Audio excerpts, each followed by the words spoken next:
Hello and welcome to the Flicks Forum podcast with Jesse and MJ. Each week we look at a Netflix original film in the order of release, and this week we're checking out Netflix's 46th film. It's called Little Evil and it's directed by Eli Craig. It stars Adam Scott, Evangeline Lilly, Owen Atlas, Bridget Everett, Kyle Bornheimer, Krista Layla, Donald Faison, Carlo Gallo, Tyler Labine, Brad Williams, Clancy Brandt, and Sally Field. I've made up for it because we are missing a co-host this evening. We are. we are missing Heater tonight, so he's got a little bit on his plate at the moment, so he's left us two to chair the show. He's a very busy man, and he's decided that we are the most expendable thing from his life right now, so he's just cut us off at the head. You know what? It's actually really lonely on this side of the desk. So you're there, we've got the speaker in the middle, but you're there with your computer, so you've got that sort of company. And I've always sat here with Heater, and there's just ample space over here. I don't know what to do with it. It feels weird because, I'm still on this computer on Facebook checking out all my friends, and Heater's actually having a good night tonight. He's out with... I don't even know what he's doing. We don't even know what he's up to. He better be doing something good. I hope so. So... The thing is, he missed out on watching this film. That's the biggest issue. So we're hoping that he may still get the chance to watch this so he can join in and have a chat with us at some stage about it. But we are talking about Little Evil. I reckon we're going to kick it off and have a look at our Fast Flicks where we have a chat about our little summary of the film. MJ, what are your thoughts on this film? Do you want me to go first? I do. We could ask Heater. This room is empty. This was rough because I couldn't think of a Fast Flicks that basically wasn't the IMDb plotline, but... No, so I did the IMDb plotline, really. A comedy horror that follows the story of Gary, who, upon getting married to Samantha, discovers that her 5-year-old son is, in fact, the Antichrist. Cool. I wrote that, then I read the IMDb one. I was like, damn it, it's exactly the same. So I haven't read the IMDb synopsis. So is it similar to mine, yours? Pretty similar. The only thing is that the IMDb one says 6-year-old son. And I thought, not yet. No, he turns 6 exactly at the end of the film. So he's a 5-year-old son. So cop that IMDb. Whack. So I've gone, a man must come to terms with his new stepson who has evil traits. Oh, that's good. Yeah, no, I could have done that. I always try to go simple because that's me. I'm a little bit simple. No, it's good because apart from, otherwise you just end up telling the whole story. I really wanted to use the word Antichrist and I thought I was being cool with it, but I think that's pretty standard when talking about this film. Yeah, and obviously you've got evil in the title, so you're going to have some kind of reference to hell and evil things. So it should be said, this is the first Netflix original film that I ever watched. Correct. So of the 40, this is 46? Yes. Of the 46 films that we have done on this podcast, I had not seen any of them before watching them for the podcast. I saw this one when it came out. And when we started doing this podcast, I was like, oh, where's Little Evil on the list? I'm like, 46? That's crazy that, you've been able to watch 45 films that you probably would never have put your eyes upon. And some of them I'm bloody glad that I did. There's been some very good films. But so I've doubled up on this one now. I'm finding this very awkward because usually I track the way this is recording on the computer, but I feel rude not looking at you in the eyes. It's quite right. Yes, there's only two of us here. It's quite right. You need to tell me when I'm not speaking loud enough as well. So. Exactly. That's my little cue that I like to do. So, all right, we try and check out. This is Heater's favourite topic here, where we look at the film history or we've learned about the film. So we're missing him, so we may be lacking a little bit in our knowledge of this film. We will make up for it. What have you been able to discover about Little Evil? Yeah, so a bit of some fun facts or a bit of film history. It was written and directed by Eli Craig. Mm-hmm. He's done a few bits and pieces, but only one other feature film, which was Tucker and Dale vs. Evil. Have you seen it? I haven't seen it, no. But I know it, and it's semi-mainstream. I've seen this film, and the only reason I saw it is because one of my co-workers loves this film, Evil. Right. Evil. Was it Tucker and Dale vs. Evil? And she thoroughly enjoys it, and I watched it, and it's humorous. So it's a similar horror comedy. Massively, very, very similar. I did a bit of reading on Eli Craig, and he did mention that he always loved horror films, but kind of had his roots in comedy, and it wasn't like a big plan for him to be writing these horror comedies, but it just kind of worked for him, and away he went. And he's actually... So you mentioned Sally Field in the cast. I sure did. That's Eli Craig's mother. Correct. So I was thinking, like, why is Sally Field doing this film? Exactly. But in terms of the horror comedy genre and this film specifically, Eli Craig wrote this script. This script was acquired by Universal Pictures back in 2013. Oh, wow. and basically got stuck in development with Universal for 3 years. And you can kind of understand because this is a hard sell for a proper studio Massive to sell hard in sell. theatres. And you learn very quickly that you need to be able to tell someone in 3 words what a film is about if you're going to go sit in the movie. So yeah, this is a horror about X. This is a comedy about X. As soon as you start sort of blending genres, it becomes really difficult for someone who just wants to maximize profit. I don't even know how you'd sell this film, or I don't understand how you sell it on a marketing perspective either. Like if you do a trailer, what do you put in that trailer? It has to be comedy. It almost has to be like a scary movie, even though it's not spoofy in that sense. I think that's the only way you can do it. You've got a whole host of comedy actors in this film. True. That's your best bet to do it. But you've got marketers who basically just wouldn't touch it. And I get that. And I think Eli Craig probably got that as well. So this is why Netflix just comes in so perfectly for these kind of opportunities. So, and similar to what we've seen with a lot of Netflix films, they basically just said, off you go, we like the script, we're not going to make many changes, and you do your thing. So I think he mentioned that he wrote this film basically right after Tucker and Dale, which was like 10 years ago or something like that. And he tried financing it independently. Like he had in his brain that he has to make Little Evil. This film, it had to be done. So after spending those 3 years in development, Netflix just basically got to the point where they were making features. And I reckon when he would have signed on, they probably hadn't really done many features at the time. So he would have thought it was an absolute blessing in disguise. He had a cameo in this film too. I did see that. So he plays like at the end. There's this. We're going to spoil this film. We always spoil films, but at the end there's this go-kart sort of race, and he plays like the guy that starts it off. Sort of. That is the perfect director cameo. It's not indulgent enough to have like a big line or a big scene or anything. It's very Hitchcock kind of. Yeah. I think if I was ever a director, I think I would like to do things like that. Almost be like an extra in your own films. Just a nice little touch. And when you're watching it back, later in life, you get to see, oh, that's right. I was in that. I put myself in that scene, didn't I? I spent years on this film, and then I was in it too. This is something that Heater does love to do in this. He likes to tell where the film was shot. He sure does. And it was shot in Cleveland, Ohio. I knew this was going to be a bit of a topic. So MJ on the other side of the table here has a bit of a love for Cleveland. I'm a Cleveland sports fan, particularly the Cleveland Cavaliers. And I am going to Cleveland later in this year for the very first time to watch some sports. So I'm very excited for that. But it took 25 days to shoot in Cleveland with no reshoots. And didn't feel like the kind of movie that they would have been labouring on reshoots. Probably wouldn't have worried. Cut a scene wouldn't have mattered too much. $7.5 million it cost. Okay, that's more than you think. And so what have you had a look at in terms of the critical consensus of the film? So a lot of the things I read was saying that this is almost a loose remake of The Omen. Well, that's kind of where Scary Movie is based on. Scream, and Scary Movie 2. What's that based on? Like House on Haunted Hill or something. They're all based on. They're all based on. Ones. Yeah. I mean, look at the kid. Like the kid's wearing. He's dressed as the kid from The Omen. Yeah. So this is very positive on Rotten Tomatoes. 92%. I saw. But it's only on 12 reviews. 12. 12 is not bad. That's to get just enough to get a consensus, isn't it? I'm pretty sure it's just. So yeah. The audience, however, was the complete opposite. Yeah. 46% on a bit over 1,000. So 1,000 people watching this is still not too bad. Well, so this is 5.7 out of 10 on IMDb from 16,000. And then 2.6 out of 5 on Letterboxd, which is 10,000. So there were enough bums on seats to see this film. And actually... the Letterboxd thing's interesting too, because usually when I check out a film to look at this, when you go and Google it, has down the right-hand side the top 3 sort of...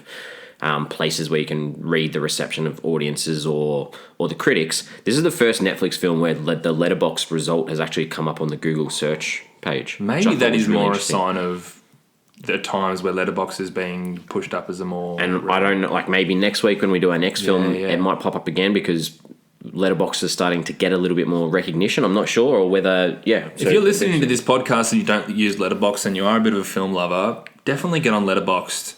It's a great app to track films that you've watched and rate films and read reviews and just join your own sort of community of film-loving fans. We love it. We have in the show notes, we have each of our profiles, so you can click on that, check out what we've been watching lately. Also, if you have been rating on IMDb, it's really easy to import your data into Letterboxd. There's literally a couple of buttons you click and it'll bring across everything you've done on IMDb. And we have no affiliation with Letterboxd. It sounds like a live read. If anyone is listening from Letterboxd, I would not mind a pro account. Yeah, true. So if you're listening to us, give us a pro account. But no, it's a really great platform to use, and I tend to use that as a really good consensus of a film's rating. I'll look at Letterboxd, and that's the one that I'll really base it off. So in this sense, 2.6 out of 5 on Letterboxd feels about right to me. This film wasn't groundbreaking, but it is what it is. So it's not 92%. It's not quite 92%. Not quite. No. Not quite. But from what Eli Craig was saying, that Netflix was really happy with it. It's always difficult because they're so guarded on their numbers. Yeah. But the one thing that I did find that it performed in the top 10 movies in the first week that it was out globally. So that's something, and that's movies. That's not just Netflix original movies. That's everything on Netflix. So good. It sounds like it's probably a tick, to be honest. Well, it was released on the 1st of September 2017, just Netflix worldwide. It was nominated for an award, which I thought was quite interesting. So it was nominated for the Golden Reel Award, which I feel like we've had nominations for that from Netflix trailers? films. No, I don't trailer. think it is, because it's for the outstanding achievement in sound editing, which I thought was interesting. Okay. Because this isn't a film that I necessarily would watch and be like, oh yeah, the sound in that was awesome. Where if you look at our episode last week with Death Note, probably a lot of that was more music than sound editing, though. True. But and I thought that was quite interesting. I assume it didn't win. No, and I couldn't find who actually won either. You know I like. I know that. I was like, oh, surely MJ's found this and he's going to tell me who You do won. have to do a bit of... I had 2 setups in this episode for you. I was like, okay, I found out it cost $7.5 million, and I was like waiting for you to tell me what other films were $7.5 million. I'm sorry, I am completely... And then I thought you would have told me who won the Golden Reel Award. From now on, can you flick me a little message if you found the budget? Because I do like searching for similar budget films. 7.5 is pretty small. We do like coming in on these episodes cold on what we think, though. Jesse and I almost started talking about this before we pressed play, and we were like, no, save it for the podcast. We literally have no idea what the other person thinks of these films. No, not at all. And on that note, what do you think of it? Good call. I didn't hate this, but I didn't love it. Yeah. I'm sort of stuck in the middle. I really wanted to like it, but a lot of the horror elements and comedic elements let it down for me. That's where I sit. What about you? In general, I have trouble with horror comedy as a genre. And I'm not talking about Scary Movie, because that's a comedy. It's a spoof. It's a comedy. It's flat out comedy. A movie like Drag Me to Hell, which was pretty well received, I have a lot of trouble with it because you're trying to make me feel one way and then you're trying to make me feel the complete opposite way. And it's just a really weird mix. So generally, I struggle with this genre. As I said, I had seen this film before. So I went into this viewing of it with very tempered expectations. But I wasn't a massive... your memories aren't great. Memories aren't great of it, but I know it didn't blow my socks off. Yep. I reckon I was able to enjoy this film more than after the first time I watched it, probably because I did lower those expectations. It had its moments, good and bad. There were some pretty ordinary things in it, but there was some pretty good things in it. But I think for me, the real highlight was the group of the stepdads. Yeah, I found them really funny, and I forgot them when I started watching. I was like, that's right. These guys are really great, and they're in it just the right amount of time for you to enjoy them. And there were a lot of characters in that group, but I think they all had their own little... They really did. They were all their own character. Yeah. It wasn't like this group mentality. And they're all semi-recognisable actors as well, which is always kind of appealing. Good. All right, look at some characters. So we've got Gary. Yep, I was going to start with Gary. I think you have to start with Gary. I think I like Adam Scott. Yep. I am a big fan. I was confused. I was like, when are you going to bring the golf clubs and hit off the tee? And sorry. I'm a big fan of Parks. Do you like Parks and Rec? I do know Parks and Rec, yes. I know. I watched the first season, but that's about it. Okay, so he's in the later seasons. Yep. This is a really good role for Adam Scott. I think he's got that awkward, squirmish humour about him. But he's also a smart enough guy to, in this sense, understand the situation and therefore not do that normal horror, stupid plot progression stuff where you're like, don't go in that room. Like, I feel like as a viewer, you're pretty much on board with everything he does. And what he does, you'd be like, yeah, I'd probably do that too. Yeah, I was rooting for him the whole time. And I don't know if that's just his persona as an actor and that came across in his character, but I just wanted him to succeed in being a good stepdad. Yeah. That from the opening, well, not the opening scene, because I may have some problems with that later on. But the flash forward. Yeah, but I think from the start, when you get the idea of this setup, I wanted him to do well. Yeah, I think he naturally had this instinct that he just wanted to be loved, and he was giving it his all. And you can see it in him. Yeah. He's so charming in that sense. But when obviously you're rooting for him, did you get to a point where you wanted him to kill Lucas? It's tricky, isn't it? It's like you get to this point where you're like, why are you sticking around? Like, because the reason for me that he was sticking around was because he really, really liked Sam, this wife. But I didn't see it in her why he was so attracted to her either. So that made it a little bit conflicting as well. But it's so tricky when you first find out from the guy who works in the store, the short guy, and he's like, "Oh, you got to kill him. You got to kill the Antichrist." Gozamel. When you first meet him, and the idea is, no, you got to kill him. You got to stab him by this day. I was like, oh, whoa, we're not killing this kid. Like, as much as I was rooting for Gary, I was like, I don't want him to kill the kid. And then I'm like, do I want him to kill the kid? And I'm like, I'm rooting for you, but I don't know what I want you to do because this is talking about killing a kid. And well, I guess we talk about the kid too, Lucas. Like, yeah. I guess that's whether you have that connection with that kid or not, or whether you see him straight away as like this kid. We just need to get rid of this kid to progress the plot almost. Like if you're watching it from that standpoint, and you just want to see this narrative happen, and you're like, if we get rid of this kid, the story ends. Yeah, killing it's not. It's not even about the underlying tones of the demonic sort of stuff. It's like you remove this kid from the relationship.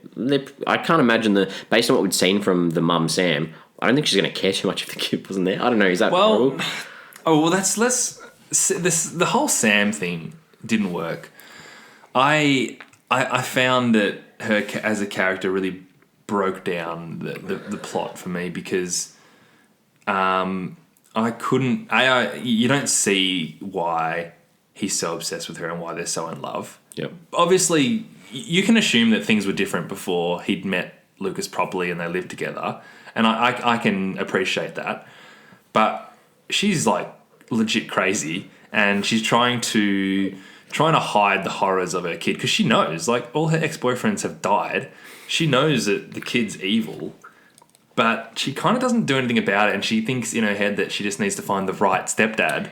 And it's tricky because I totally get what you're saying, but I don't feel like her as a character actually recognised all the...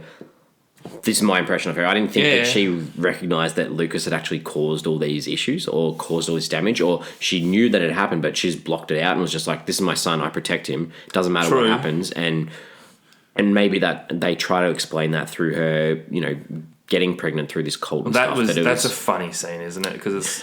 Oh, I remember when I told you about how I got pregnant. I almost get the feeling this is like a script that she rolls out at a certain point of the relationship. Yeah. But like also the argument that she's just genuinely crazy and doesn't quite remember what's real and what's not real is also valid. That you can see that in her. I'm going to do a heater here because Evangeline Lilly plays Sam, the mum. Yep. And as soon as she went on the screen, like my face just lit up because Lost is my favourite TV show of all time, and I know it's no Narcos, but.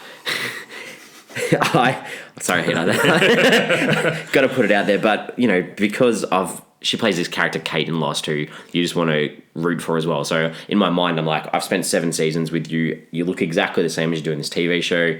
I need to support you and go for you. Okay, and that in my mind, and that's what happens, I guess, when you typecast. That's a tricky character to root for. Typecast a character, I guess, and maybe that's what you see with like your Daniel Radcliffe's and stuff, and why his films bomb a lot after the Harry Potter, because people just relate him as that kid. And I don't know, you watch... He chooses quirky films. You watch over 100 hours of television with one character, and like I'm just like, I know, like, I don't know. Which is, I get what you're saying. And it's similar actually with Adam Scott in Parks and Rec, is that his character wasn't dissimilar to his character from Parks and Rec, so that's where it works. I actually made a point of thinking this is a really strange role for Evangeline Lilly to go, yep, I'll do it. And I can honestly think that it's a complicated character that she would have been like, if I get this right, this movie works. And I feel like, not that she's done anything wrong, I feel like you can't get that character right, or that character wasn't well written enough. And I don't know. I don't think I had an issue with her performance. I'm surprised that she chose to do it. And that character I had a lot of issues with that character making the rest of the film work. Yep, and I totally get that, and I think maybe that, this is obviously an interpretation of the film, but I don't necessarily think that that character was necessarily what you needed to get out of the film as well. True, but it just was a stick in the mud for me trying to get through other things. But she probably needed to be this stick in the mud to go through this theme of like fatherhood and stuff and being a dad. I don't know. But I also think that the one. answer's not really there, No. and I think the director wants you to overlook her to just enjoy what the rest of the stuff that's happening. But she's kind of a necessary evil, lack of a better word, a necessary evil within the plot that has to be there because the kid needs a mum and he needs to be a stepdad, which you can overlook because this film is not about thinking as much as we're probably already thinking on this. I think we've probably overthought it. I think we have. Okay, Al. Yeah, Al. I had to put Al in here. I didn't really want to individualize any of the other dads from this therapy, but I think we needed to put Al in there. She's more. I found her really funny. She was your stereotypical blokey dad, despite obviously being a woman. But her loyalty to Gary was admirable, and she was kind of fearless in her own way. And I thought, she was the comedy of the film for me. Yeah, so I totally get that, and I know I understand that is the comedic relief you need when you're trying to do a horror comedy. And I didn't find her jokes funny, but I didn't hate them. So unlike a lot of the Netflix films we've looked at where the jokes didn't land on, I hated the jokes and I hated the characters. Sure. I didn't hate her as a character, but I didn't find the jokes funny. But I thought the jokes still made the film progress okay. Yeah. Okay. Yeah. Okay. So it's a little bit different because mainly, like, if you've listened to any of our podcasts, the comedy sorts of elements I'm pretty harsh on. If they don't land, I'm real harsh. Give them a whack. And a lot of these jokes didn't land for me, but I think I liked the character still, so I didn't hold it against her for making crap jokes. I don't know if that makes sense. No, it does. I get it. Yeah. And because she wasn't. It wasn't. The jokes weren't like jokes. It was almost like her mannerisms that were funny, and the way she would say things and the things she'd come out with. Like that was kind of what it was. The comedy was very physical as well as very physical. Yeah, very true. And you see that in the opening. The opening scene, you see her like in the office, and she's doing like these sex gestures and stuff. So. Even the way she just kind of flops across to his desk and like leans over, she's just like this real blokey bloke. Well, I mean, I guess that's probably a really Australian term, but even though she's a woman, and then he's like, when he references her being a stepdad, he's like, "Oh, that's right, you're a step," and he just pauses and she goes, "Dad," because at the time, I'm like, is that a man or a woman? That's good. That's like gutsy, like, and it's real gutsy. It's massively gutsy. Good on it's her. good. It's really really good to have a character like that. The only other character I had there, we spoke briefly about him before, was that Gozamel character, like the short-statured, like in and out too quick for me. And I just wanted to bring it up because I was like, you got this scene where it has a rocket launcher in the back of someone's car almost, and then he dies 2 seconds later. He revealed the details of what had to be done to the Antichrist, which was basically what was happening at the end of the film. Because remember, they break into the house like, "Where's the knife? Where's the knife?" Because they obviously knew that they got it from Gozamel. Yeah. It just means that whole last scene makes sense. You know what's happening. There are other scenes where they've got them reading through books about these spiritual rituals and stuff to progress the plot. You could have almost wiped that character out, had them find that. Yeah, I don't know. I just thought this guy could have provided more than he was getting. Yeah, I guess the other point is it shows the kind of the journey that Gary went on to get where he got. Like he gets home that night and you can see like this guy's had a huge day. True. And then that sets up with the child protection. He's late to that meeting. So, and the cornfield. And the cornfield, nice the leaf just hanging on his brushes off. All right. The director we've already spoken about. We've already spoken about characters. So I think we're almost ready to check out some scenes. There's not many other characters to talk about, are there? What scenes in this film stood out for you? All right, I'm going to have a go at scenes. Also going to have... Look, before I talk about scenes, I really liked all the horror references that were in this film. There were a lot. There were an awful lot. They were legit references, but I had fun with them. There's one that I didn't like, but I want to hear what you like. I like the poltergeist where he's literally like they're not even trying. He walks in and the kid's just got a static TV and he's got his hand on the TV like that. A lot of references from The Shining. So I likened that puppet Leroy to, is it Danny? Yep. His little finger that he talks about. I love the twins. Okay, when you see the twins through the shot, is that the one you didn't like? No, Okay, no, cool. they're good. So obviously the twins are some of the stepkids that they bring to this party. That was from some so of his good co-workers. because all of a sudden it says bang these twins with the Shire, and then he's like, "Oh, come on, girls, get in the car." That was quite good. I don't know if I liked it, but I respected the red rum. That was the one I didn't. Yeah, like. I thought you were gonna say that. Erutpa, where he's writing Rapture backwards on the walls. Yep. I actually paused the film. I was like, "What did that say again?" I actually rewind it and paused it. And I did exactly the same thing. I paused. I'm like, let's read it backwards, and I didn't like that. There was obviously a little small reference to the birds at the end when all those birds go crazy. Fine, yep. I'm giving this a Shutter Island reference to that creepy guy on the street who kept going. Shh. Oh, yeah, okay. I think that happens in Shutter Island. This is just a bit of a sidetrack. Netflix released this film in Australia. Didn't get it. It's not going to be on our podcast because it wasn't released Netflix worldwide. Right. It's got Stanley Tucci in it, and it's very similar, like with the birds. And I don't know. I just had this reference, so I'll have to put it in the show notes or something. But it's not on the Netflix worldwide list, but check it out. Because it released somewhere in cinematically. Yeah, it released somewhere cinematically, and it's really recent. But I think you should, it's got those sort of similar themes with the birds. Horror? Yes. Yeah, cool. Yeah, check. Oh, yeah. Keep going. Sorry. I like my horror. And the only other thing this is a bit of a stretch, was them being in a cornfield reminded me of Children of the Corn and Signs as well, being in a cornfield. Yep. But then the fact that they reference Field of Dreams while they're there was pretty fun. Like, talk about how... There are a lot of film, like Pitch Perfect, they referenced. They referenced a lot of films in this film. The Stanley Tucci movie, 2019, is called The Silence. And yeah, it's definitely, it's very... if you want to check out, like, it's not a fantastic movie, but I thoroughly enjoyed it. Yes, I have seen it. It's on Letterboxd, and I enjoyed it for what it was worth. Stanley Tucci is an excellent actor. I love Stanley Tucci. So they're the horror references that I really liked. Yep. I loved the intro to the stepdads. So that first therapy scene, found it very funny. Highlighted by the fact about the guy whose stepson shits in his bag, or shits in the drawer. Okay, good. I have that down too. In the mirror, he was looking at himself shitting in my sock drawer. That was really good. And I really like the follow-up where he's like, I want to shit in his backpack. And then they reference it at the end. That's what I've written that down as well.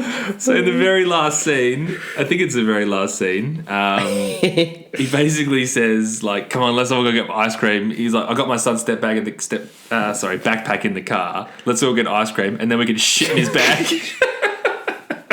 Just imagine, like, some kid going to creche the next day and the teacher's like, oh, did you bring lunch today? Yeah, sure. And the teacher opens up and is like, whoa, what's coming out of there? That was funny. That whole scene was pretty funny. I'm going to go through more funny ones before I go to ones I like. I like the line when Al said about her stepson, I'm feeling a lot better about Jeremy now. He's a spoiled little shit, but at least he's not the Antichrist. When they find out that Lucas... what was his name? Lucas? Lucas, yeah. Yep. Lucas is actually the Antichrist. I like the little reference to horror films when the lights go out and Gary's standing in the hallway with a flashlight. Because this is like a typical horror sort of scene where how did he actually get to this point? And he actually just goes, this is fucking bullshit. Like, the lights are out. He's got the flashlight. It's like, this doesn't happen. And the whole, like... my issues were with the horror elements because you've got the people yelling from downstairs the whole time, so you never felt that he was never like in danger at any stage. You know, it's like when you're a young kid, maybe this is just me, and you get scared, and you're scared of the dark or something, and you go to another room, but then you still call out to your parents just to make sure hey, I'm just in the bedroom now, what do you guys do? Like, yeah, it felt like that in that sense as well. But I just liked him. It was almost like a commentary on horror. Like, this is fucking bullshit. Yeah. Explicit on this episode. Explicit, yeah. There's too many good quotes not to quote them verbatim. I loved it when he punched Sally Field. Okay, good, I've got this too. And then whacks her with a block of wood. Yeah, that was really good. But it was compounded by the fact at the end when Sam punches the priest, and then one of the stepdads goes, they both punch really well. Like, when people run up to them in churches. It's so specific. But that was really funny. I love the stepdads. Okay. The only other scene that I do have is when he goes and checks out the wedding video. You're going to take up all my scenes. I'm not going to have anything left. That gave the story some nice direction, particularly around Lucas and what Lucas can do and is capable of. Because at the start, you're like, this kid's evil. He's doing some weird stuff, but when you see that, you're like, this kid's legit the devil. And I think everything that Gary does from then on is just like, that's what I would do. That's what I would do. And that's an appealing part of the film. Well, I liked that scene for something else too. I really liked the banter between the videographer and Gary, and I was just like, having a go at him for not having a tripod, and didn't like the shaky shots. And then he's like, you're going to ask Scorsese if he uses a tripod, and then the other reference like, I'll thank Leonard Maltin for his consideration. And shout out to Leonard Maltin. I thoroughly enjoy his podcast. So does a good podcast with his daughter Jessie. So if you're interested in another good film podcast, they literally every week have a guest from Hollywood on, and they have big names on there. I'm learning something every day in this one. We've recently had I think Drew Carey's been on there. George R.R. Martin was on there after the end of Game of Thrones. Oh, right. They get who's who of Hollywood on there, and well worth listening to. They're very different people. They are. Drew Carey and George R.R. Martin. Sorry, they were the two that I could think of off the top of my head. I liked that scene, the group therapy session, like you said. Yep. I liked when they entered that nunnery and Sally Field copped one to the face. The other one that I've got is the scene where Gary gets this police escort into the school to pick up Lucas because he's in trouble, and you just hear this story about this science teacher who jumped out the window, and then as they walk out of the school, you see her impaled on this fence. And I was like, okay, that's where we're going with this film. Yeah. I had, in my scenes I didn't like, was not that part of the scene, but that scene when the school psychiatrist kept going, when a teacher has just killed herself, and they're trying to pinpoint this thing on the step. Like, that was just, I'm sorry, like, you lost me there. It wasn't funny.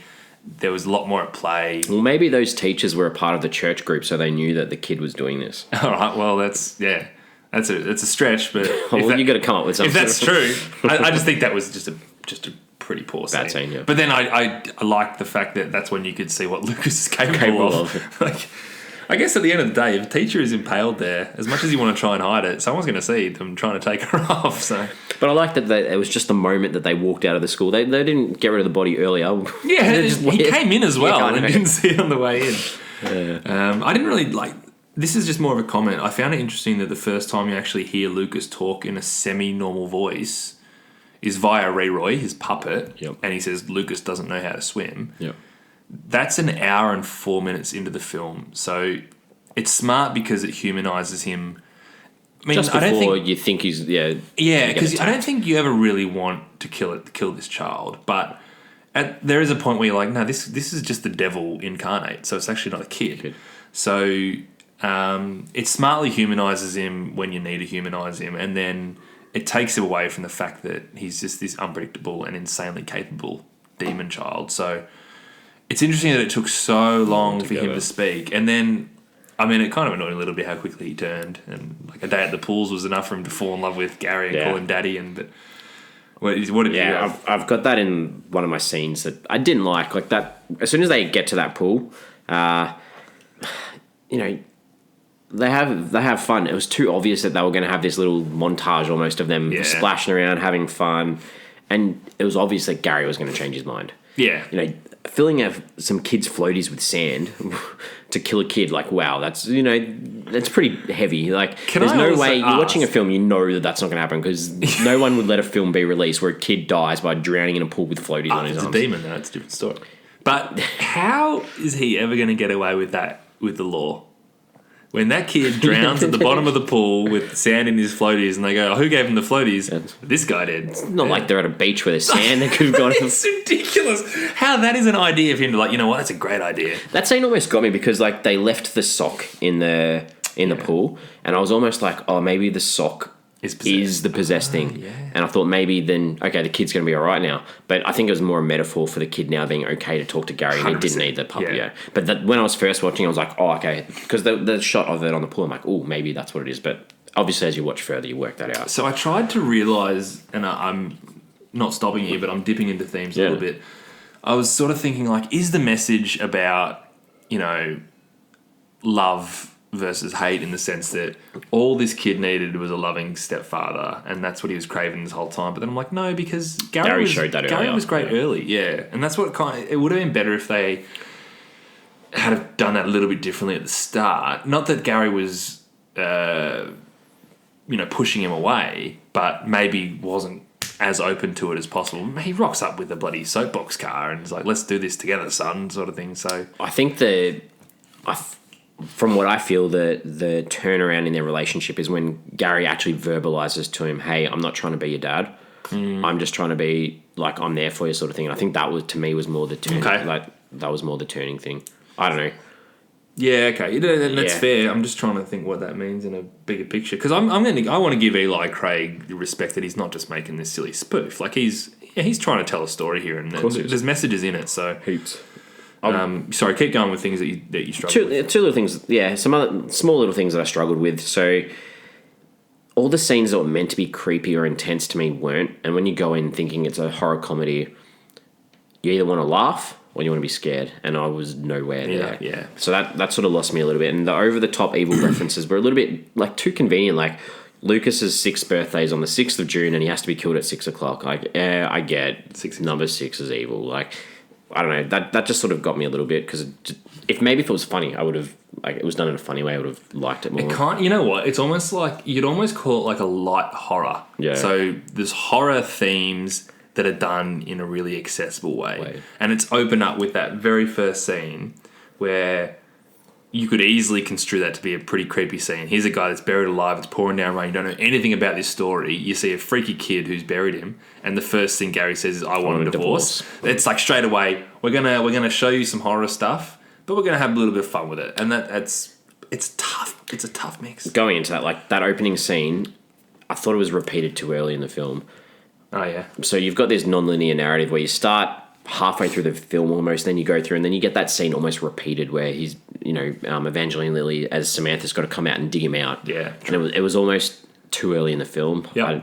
I'm not sure that was the best way to start the film. I was going to say, I don't even know if you really need it. No, yeah, you could definitely start the film from the next scene on. Don't need that.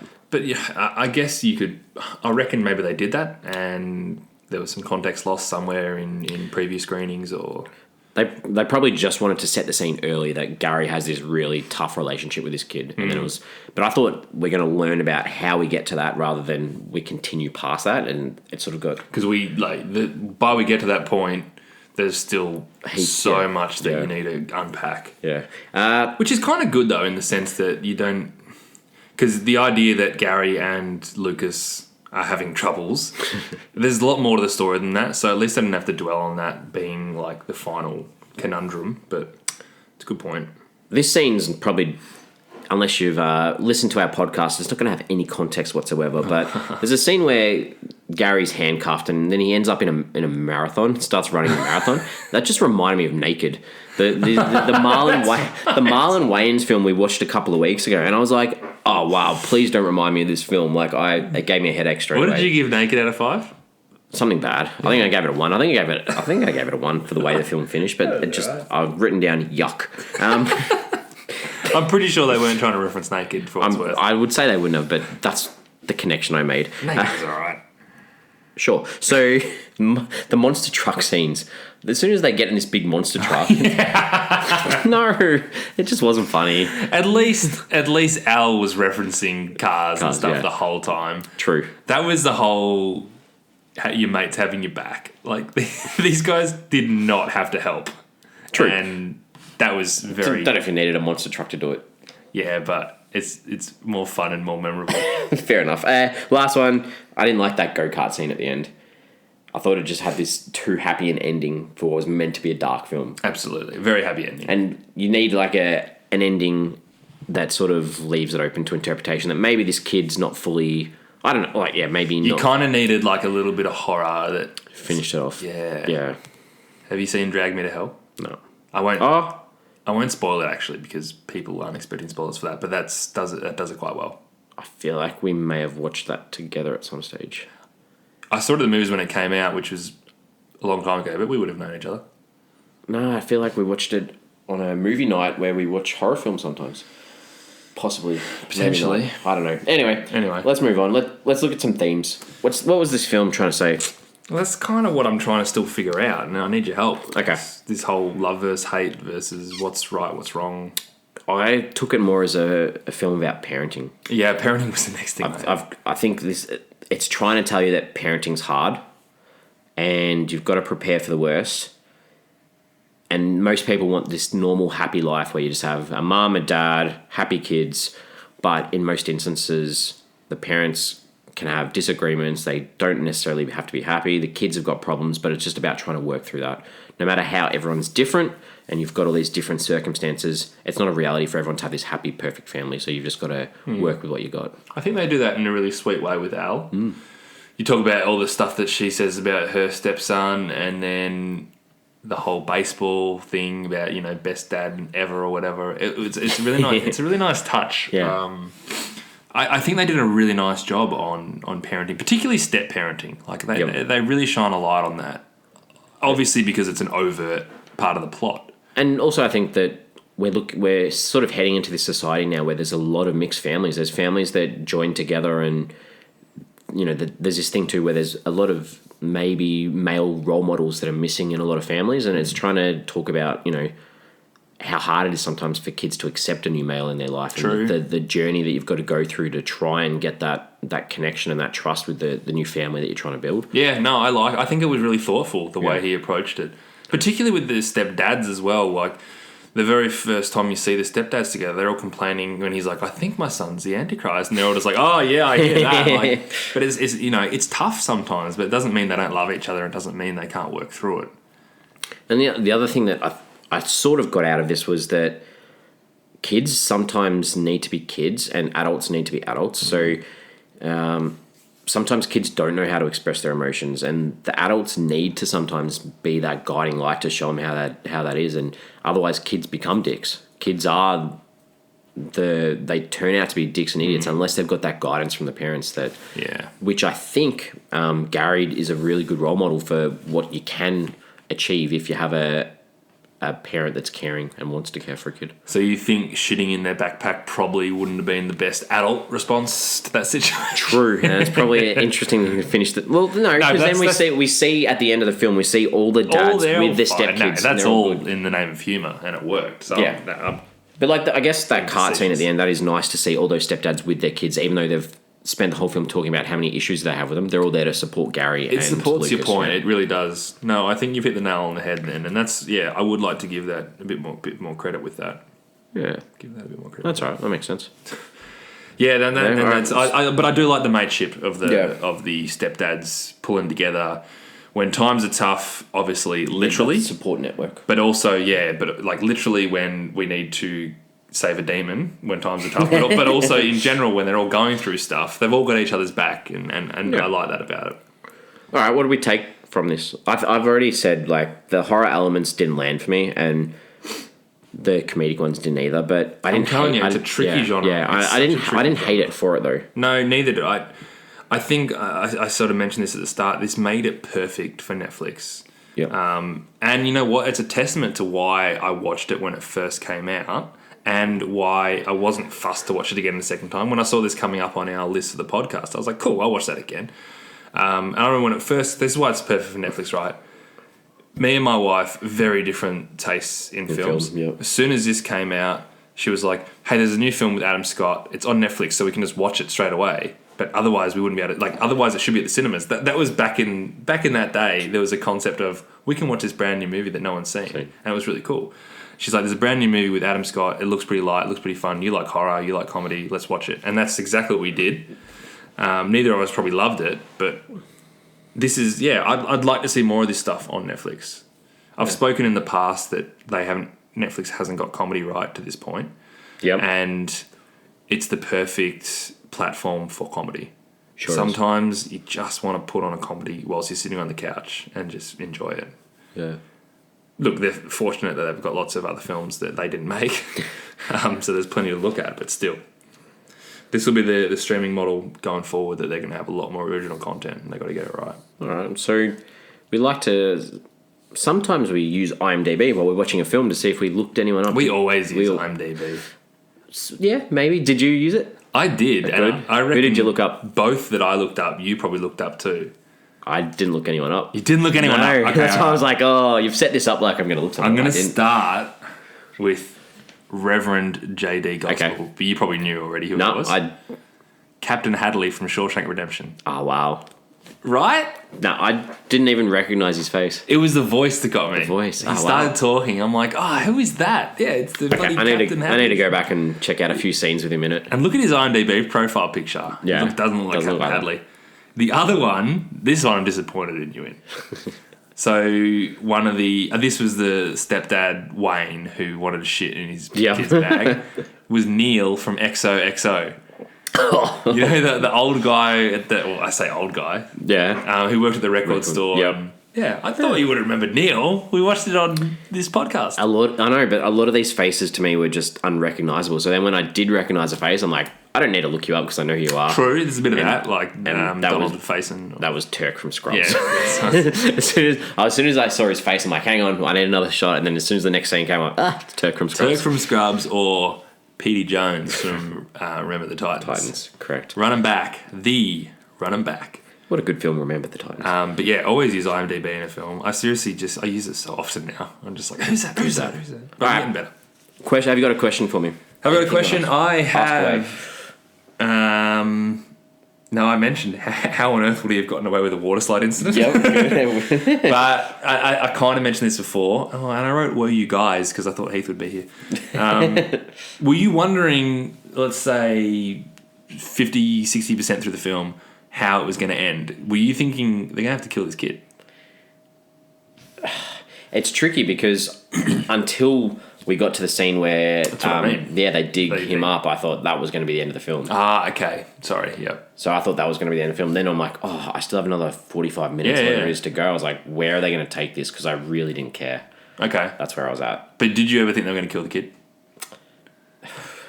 Possibly. Okay. I thought they may have. I can't remember when I first watched it. Yeah. But I thought so. I think, I thought maybe they did. Yeah. Because I'm curious, because that kind of felt like the best option for our main protagonist. Which is... We wanted him to win. Yeah, I know, that's why it's such a tricky one. What do you got for me? Well, did any scene make you feel scared? Or... I think we've looked at some scenes that made you laugh. So was there a scene in there that made you feel scared at all? Because you classify this as a horror. Was there anything that made you jump? Because there wasn't for me. No, certainly not jump, but I can I quite like the darkness to that scene where he first goes in to Lucas's bedroom, that poltergeist scene, and then the demon voice speaks like, "Leave me alone." Like, I thought that was pretty good. That was pretty well done. It was also not scary because I wasn't worried about those characters. But you'd already seen it as well, so you can't. Yeah, I know. You would have had this background where you know it's not going to. True, there's going to be no. Yeah. But there was also the ability. The scene where he goes visits the birth father. That's probably not really the birth father, and he's in the priest and he's whipping himself. Yeah, it was pretty creepy. Okay. I kind of wanted them to explore that one a little bit more, actually. Yeah. All right. Were you? You didn't, did you? No, didn't at all. I don't think they really tried to. I think they just wanted to use some horror elements and have a bit of fun with it. So, taking away that horror element, did you empathise with Lucas at all as a kid for he must have had so many different men in his life. Can you empathise with him for being so horrible to Gary? Well, yes, he did have horrible men in his life, but he did also have, like, a channel to the devil. So, like, a lot of what he was doing was still because the devil was kind of like his dad. So it was kind of channeling him. So until an hour and 4 minutes into the film, he wasn't even human to me. He was just a tool. Yep. And that's where I think that's part of the struggle with it, because you have this kid in a film, and most films with kids, you need to empathise with them a little bit. And I feel like for this film to fully work, you need to have some elements where you empathise with that kid, or feel for that kid, or understand that what that kid's motives are. And I feel like if we're looking at this theme of, families and good role models and stuff like that, you need to understand why Lucas may be so hesitant towards accepting Gary in his life, especially if he's had all these letdowns in his life. So I don't know. That's no. You're definitely right. Because you don't even think of. I didn't actually write down Lucas as a character because he's kind of not. He's kind of. he's the devil for most of the film, and then he kind of becomes humanized too late, and it's almost like this cute little baby lamb kind of scene where it's like, oh, isn't he cute and sweet and what a nice kid, but you spent too long setting him up as something else. So yeah, work could have been done there. I agree. Last one, I was expecting a twist. Was there a twist for you? No. There wasn't a twist. They just kind of came in and saved the day. And I don't know, that setup of the film, I thought, there may be a twist, but there wasn't really. There definitely wasn't. Twist would have been fun. Yeah. I think a twist could have really worked given out a little bit of that ending that you finish watching going, oh, I didn't mind that, because it sort of got you a bit, but whereas this, it didn't really get you. Did Tucker and Dale versus Evil, or whatever it was called? Oh, I can't even remember. No. That was quite funny, actually, that film. Yeah. I do. I absolutely have these thoughts in my mind of it being funny. Yeah. Yeah. All right, well, I think we're almost done, I think we are, to be honest. So we usually have a chat and give a rating each out of 5 and then combine it between the 3, but we're going to have to do it between the two of us today. We will. So this could screw up our averages a little bit, but that's all right. We'll run with it. We'll see it. So MJ, what's your overall rating for this film? So it has enough fun moments to enjoy it. I thought Adam Scott was perfect. I enjoyed the group of stepdads, probably more so on the repeat viewing. Yep. And the horror themes combined with the storyline wasn't too jarring or totally jarring. 2.5 stars, but it's a high 2.5. All right, awesome. I've just thrown the calculator away, so that's probably pretty obvious. That's I thought in our head, I'm like, we could probably figure out. Yeah, we can probably figure. I'm not great at maths, but now I'm thinking I know what you've rated it. This is not a visual podcast, but yeah, like I've said before, the comedic and horror elements didn't work for me, but I still liked the characters and they were fairly believable, and I thought the performances were pretty good overall. I couldn't really fault the actual performances. Yeah, I agree. Yeah, it's not my favourite, but not my worst film, so 2.5 as well. So let me get the calculator. So that gives us an average out of 2.5. We haven't let you down, Heath. We've worked it out on air without. You know what? This film would be fun to watch with a group of mates. Yeah, I think the quips and the kind of funny lines would be twice as funny if you're sitting around with a bunch of mates and a couple of beers watching it. You'd really enjoy it. Yeah. So we have social media. We appreciate those that get on board, give us a like, follow Twitter, Facebook, Instagram. We are at Flix Forum. This week, the question of the week we're going to chuck up is, do we all have a little bit of evil in us? Oh, I like that a lot. That one came to me out of the blue. I was like, ooh, surely, I don't know. Does everyone have this little bit of evil in them somewhere? They have to. They have to. Maybe not Ned Flanders. Well, he's not real. Is not real. So that's our question for this week. We'll pop it up on our social media feeds. Please subscribe to us, download us if you can. If you haven't listened to some of our episodes and you want to go back, download them, have a listen. That would be great. They're not going anywhere. They're not. They're going to be there for a while. So next week, we are checking out another film. We are. It's the 2017 comedy, and it's called #RealityHigh. So it's got the little hashtag at the front. It's not written hashtag. It's an actual hashtag. It's an actual hashtag. So I don't know whether we just call this Reality High or whether I'm supposed to say hashtag. I'm sure we'll probably find out when we watch next week. Remember before hashtags became a thing? That was like the symbol for a number. Dial a number, yeah. Well, maybe it's number Reality High. Who knows? So I'm going to go with #Reality High. It's directed by Fernando Labria, and it stars Nesta Cooper and Keith Powers. Only two. So that's a very short cast list for me. I'm keen to watch this one. So yeah, we'll get on board next week. Give that a watch. Please watch if you'd like to listen to us next week. And please do. We've managed to cope without Peter. We've done well. It's been good. It's been a good chat. Yeah. So thanks for coming along, MJ. And no, you're welcome. Thanks for having me. I'm looking forward to catching up again next week. See you then, mate. Bye.